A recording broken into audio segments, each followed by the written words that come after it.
আচ্ছা, আমার কাছে অনেক সময় অনেকজন প্রশ্ন করে যে দাদা, আমি আমার প্রিয়জনের জীবনে যে সব থেকে গুরুত্বপূর্ণ মানুষ সেটা বুঝবো কেমন করে?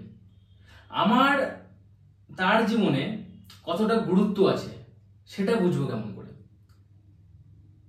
তো একটা বিষয় বুঝতে হবে যে তুমি তার জীবনে গুরুত্বপূর্ণ হও আর না হও সে কিন্তু মুখ ফুটে বলবে না।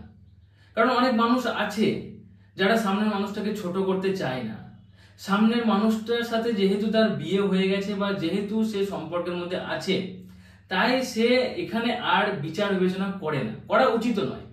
কিন্তু যেহেতু তোমার মনের মধ্যে এই ধরনের প্রশ্ন আসছে, তাই আজকের এই ভিডিওটা তোমার জন্য গুরুত্বপূর্ণ। আজকের এই ভিডিও থেকে তুমি জানতে পারবে যে তুমি সামনের মানুষটার জীবনে, তোমার প্রিয়জনের জীবনে কতটা গুরুত্বপূর্ণ মানুষ। তো কিভাবে জানবে? তার জন্য 5টা পয়েন্ট তোমাকে মেলাতে হবে। কাউকে জিজ্ঞাসা করার দরকার নেই, তোমার প্রিয়জনকেও জিজ্ঞাসা করার দরকার নেই। তুমি শুধু এই 5টা পয়েন্ট আমি বলছি মিলিয়ে নাও। ভিডিও শেষেই তুমি বুঝতে পেরে যাবে যে তুমি তোমার প্রিয়জনের জীবনে কতটা গুরুত্বপূর্ণ মানুষ। যদি পয়েন্টগুলো হ্যাঁ হয় তাহলে বুঝবে যে তুমি গুরুত্বপূর্ণ মানুষ নও, আর যদি পয়েন্টগুলো না হয় তাহলে তুমি গুরুত্বপূর্ণ মানুষ তার জীবনে। এখন একটা বিষয় বুঝতে হবে যে যদি তুমি তার জীবনে গুরুত্বপূর্ণ মানুষ না হও তাহলে কিভাবে গুরুত্বপূর্ণ মানুষ হয়ে উঠবে সেটাও কিন্তু ভিডিও শেষে বলবো, তাই ভিডিওটা সম্পূর্ণ দেখো।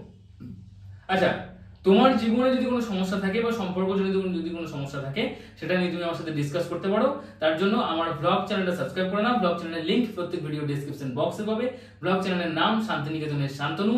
আমার ব্লগ চ্যানেলে প্রত্যেক বুধবার সন্ধ্যে 7:30টায় ফ্রি লাইভ সেশন হয়, জয়েন করো, সমস্যা বলো এবং সমাধান নিতে পারো। আচ্ছা, 5টা পয়েন্ট।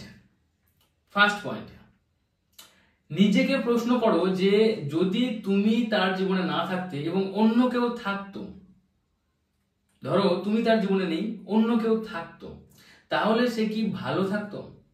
এখন যতটা ভালো আছে তার থেকে কি বেশি ভালো থাকতো সে? নিজেকে প্রশ্ন করো।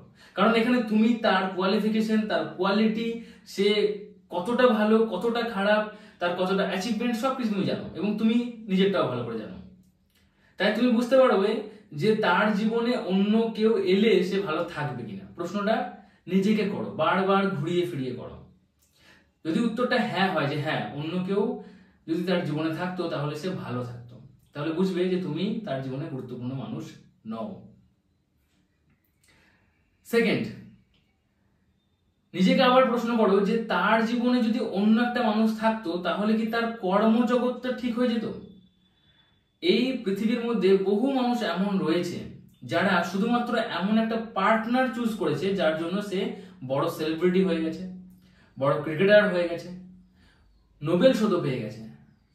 হ্যাঁ, আমি নাম করছি না, কিন্তু অনেক বড় বড় সেলিব্রিটি, ক্রিকেটার, বড় বড় ইন্ডাস্ট্রিয়াল রয়েছে, বিজনেসম্যান রয়েছে, তারপরে ধরো আরো মানে বড় বড় জায়গায় মানুষ রয়েছে যারা কিন্তু শুধুমাত্র একটা এমন মানুষ চুজ করেছে, হ্যাঁ, সেই মানুষটা তাকে হেল্প করেছে, ফিনান্সিয়াল দিক থেকে হেল্প করেছে কিংবা তাকে কোনো না কোনো দিক থেকে হেল্প করেছে, আর সেই হেল্পটা পেয়ে সে আজকে ওই জায়গার টপ লেভেলে বসে আছে। তাহলে তুমি নিজেকে প্রশ্ন করো যে সে অন্য মানুষ যদি তার জীবনে থাকতো তাহলে সেই মানুষটা তাকে কর্মজগতে হয়তো হেল্প করতো আর সেও টপ লেভেলে যেতে পারতো। তুমি কি সেই হেল্পটা তাকে করতে পারছো? এটা জিজ্ঞেস করো। যদি উত্তর হ্যাঁ হয় যে হ্যাঁ, যদি তার জীবনে অন্য কেউ থাকতো তাহলে সত্যিই তাকে কর্মজগতে হেল্প করতো এবং সে আরো এগিয়ে যেত, তাহলে বুঝতে হবে যে সে কিন্তু তোমাকে মুখে বলতে পারে যে তুমি গুরুত্বপূর্ণ মানুষ, তোমাকে সে ভালোবাসেও এবং সম্মানও করে, সবই করে, কিন্তু তুমি তার জীবনে অতটাও গুরুত্ব দিতে পারোনি। দেখো, যে জিনিসগুলো আমাদের ঘরে রয়েছে সেই জিনিসগুলো কোনো না কোনো একটা কাজ আছে। যখনই তার কাজ ফুরিয়ে যায় তখনই সেই জিনিসটাকে আমরা ফেলে দিই, হ্যাঁ কি না? ঠিক মানুষের জীবনে অনেকটা এরকমই। সিম্প্যাথি দিয়ে চলে না, সিম্প্যাথি দিয়ে চলে না। তো বুঝতে হবে যে কোনো একটা মানুষের জীবনে তুমি যদি গুরুত্ব অ্যাড না করতে পারো, ভ্যালু অ্যাড না করতে পারো, তাহলে তুমি ভ্যালুয়েবল পারসন নও। বুঝা যাচ্ছে? থার্ড পয়েন্ট, মিলিয়ে নাও। যদি তুমি ছাড়া অন্য কেউ তার জীবনে থাকতো তাহলে কি তার জীবনের যে স্বপ্নগুলো ছিল সেগুলো কি খুব সহজেই পূরণ হয়ে যেত? এটা খুব ইম্পর্টেন্ট, কারণ মানুষ অনেক স্বপ্ন দেখে, সেই স্বপ্নগুলোকে দিনের পর দিন, বছরের পর বছর মনের মধ্যে পুষে রাখে। কিন্তু যদি কোনো কারণে সেই স্বপ্নগুলো ভেঙে যায়, তাহলে মানুষটা ভিতরে ভিতরে মরে যায়। তাই যদি অন্য মানুষ থাকতো তাহলে হয়তো তার স্বপ্নগুলো পূরণ হয়ে যেত, কিন্তু তোমার জন্য হচ্ছে না। তাহলে বুঝতে হবে যে তুমি একেবারেই তার জীবনে গুরুত্বপূর্ণ মানুষ নও। 4 নম্বর পয়েন্ট, এটা খুব ইম্পর্টেন্ট। যদি তোমার জন্য তার পরিবারের মানুষজন খুব একটা ভালো নেই এবং তোমার মনে হচ্ছে যদি অন্য কোনো মানুষ তার জীবনে থাকতো, as a boyfriend, as a girlfriend, as a husband, as a wife, তাহলে সে তাকে বেশি ভালো রাখতো এবং তার পরিবারের মানুষজনকেও ভালো রাখতো। যদি তোমার এটা মনে হয় তাহলে বুঝতে হবে যে তুমি গুরুত্বপূর্ণ মানুষ নও। 5 নম্বর পয়েন্ট, এটাও বেশি এটা সব থেকে বেশি ইম্পর্টেন্ট, হ্যাঁ, কিন্তু এটা খুঁটিয়ে দেখার ক্ষমতা খুব কম মানুষের মধ্যেই আছে। কারণ এখানে দুজনকেই বিবেচনা করতে হবে। তুমি তোমার দিকটাও যেমন দেখছো, তার দিকটাও দেখতে হবে। একবার ভালো করে ভেবে দেখো যে তুমি তার জীবনে যতটা ভ্যালু অ্যাড করতে পেরেছো, যতটা তাকে ভালো রাখতে পেরেছো, অন্য কেউ কি তাকে অতটা ভালো রাখতে পারতো? অ্যাকচুয়ালি এইভাবে না ভেবে তুমি ভাবো যে মানুষটা জীবনে তুমি গুরুত্বপূর্ণ বটো কিনা সেটা চেক করছো, সেই মানুষটা কি তোমার থেকে ভালো মানুষ পেত? সেই মানুষটা কি তোমার থেকে ভালো মানুষ পেত?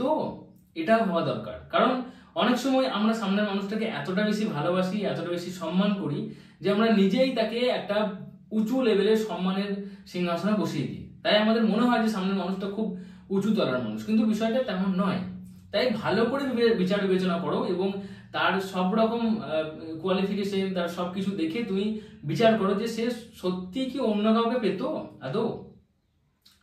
এটা অনেকে করতে পারে না। যদি দেখো যে না, আমার থেকে ভালো হয়তো সে আর পেত না, আর যদি পেত তাহলে আমি যেভাবে তাকে ভালো রাখতে পেরেছি সেভাবে ভালো রাখতে পারতো না, তাহলে আপনার প্রশ্নই নেই। তাহলে তুমি তার জীবনে গুরুত্বপূর্ণ মানুষ। কিন্তু যদি তোমার মনে হয় যে না, আমার থেকে ভালো মানুষ সে সত্যিই পেয়ে যেত, আমি তার থেকে সব দিক থেকেই খারাপ, সে আমার থেকে সব দিক থেকেই ভালো, তাহলে কিন্তু বুঝতে হবে যে সেই মানুষটা ভালো, তাই তোমাকে কখনো ছোট করে না। সেই মানুষটা মন থেকে হয়তো তোমাকে ভালোবাসতে পারে না বা চেষ্টা করে, কিন্তু তুমি তার জীবনে খুব একটা ভ্যালু অ্যাড করতে পারছো না।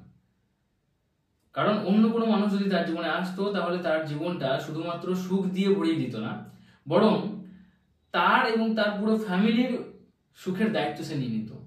তার কর্মজগৎ ভালো করে দিত, তার স্বপ্নগুলোকে পূরণ করে দিত, সবকিছু ভালোই হতো তার। এখন তুমি তাকে ছেড়ে চলে যাও এমনটা আমি বলছি না, তুমি নিজেকে গুরুত্বপূর্ণ বানাও। সে কি চায়, তার কি পছন্দ, তার কি অপছন্দ, সেই বিষয়গুলোকে খুব ডিটেলসে পর্যবেক্ষণ করো, জানার চেষ্টা করো এবং তারপরে সেইভাবে নিজেকে তৈরি করো, সেই ধাঁচে নিজেকে তৈরি করো এবং তাকে ভালো রাখার জন্য আপ্রাণ চেষ্টা করো। ভালো রাখতে হয় সব দিক থেকে, এটাও বুঝতে হবে। অনেক মানুষ যারা রয়েছে, যেমন ওই প্রেম আমার সিনেমাটাই, হ্যাঁ, আমি একটা ভিডিওতে বলেওছিলাম, প্রেম আমার সিনেমাতে সোহম যে ভালোবাসাটা দেখাচ্ছে সেটা ভালোবাসা নয়। আপাত দৃষ্টিতে সেটা মনে হচ্ছে ভালোবাসা, যে ছেলেটা পাগলের মতো মেয়েটার পেছনে ঘুরে বেড়াচ্ছে, কিন্তু বিষয়টা বাস্তবভাবে দেখলে ভালোবাসা নয়। ভালো যে বাসবে সে নিজেকে ডেভেলপ করবে, নিজে পয়সা ইনকাম করবে, পয়সা দিয়ে, সুখ দিয়ে, শান্তি দিয়ে তাকে ভালো রাখার চেষ্টা করবে। একটা মানুষের পিছনে আমি টোটো করে ঘুরে বেড়াচ্ছি আর বারবার তাকে আই লাভ ইউ বলছি আর এটা বলছি যে আমরা ভালোবাসা দিয়ে জীবন পার করবো, সেটা ভালোবাসা নয়। ওটা রিলসে ভালো লাগে বাট রিয়েলে নয়। তাই নিজেকে ডেভেলপ করো, ইনকাম করো, তাকে সাহায্য করো, তাকে ভালো রাখার চেষ্টা করো, তার স্বপ্নগুলোকে পূরণ করার চেষ্টা করো, পূরণ করতে না পারলেও অ্যাটলিস্ট হেল্প করো। তাহলেই তুমি তার জীবনে ভ্যালু অ্যাড করতে পারবে আর তখনই তুমি তার জীবনের ভ্যালুয়েবল পার্সন হয়ে উঠবে। বোঝা গেল? তো বুঝতে পেরেছো কিভাবে তুমি চেক করতে পারবে যে তুমি তার জীবনে গুরুত্বপূর্ণ মানুষ কিনা এবং কিভাবে তুমি নিজেকে গুরুত্বপূর্ণ বানাতে পারবে, সেটাও আমি ভিডিও শেষে বললাম। ভিডিওটা অবশ্যই হোয়াটসঅ্যাপ স্ট্যাটাসে শেয়ার করে দাও, সেখান থেকে কিছু মানুষ দেখুক এবং তারাও তাদের নিজের রিলেশনশিপটা ঠিক করে নেক, নিজেকে গুরুত্বপূর্ণ বানিয়ে নেক। এই বিষয়ে কোনো মতামত থাকলে নিচে কমেন্টে জানাও। ভিডিও ভালো লাগলে লাইক করে দাও, চ্যানেলটি সাবস্ক্রাইব করে নাও এবং ব্লগ চ্যানেলটা সাবস্ক্রাইব করে নিও। ব্লগ চ্যানেলে প্রত্যেক বুধবার ফ্রি লাইভ সেশন হয়, জয়েন করো, সমস্যা বলো, সমাধান নাও। চলো আজকের মধ্যে এটুকুই, tata, take care, thank you, ভালো থেকো, ভালো রেখো।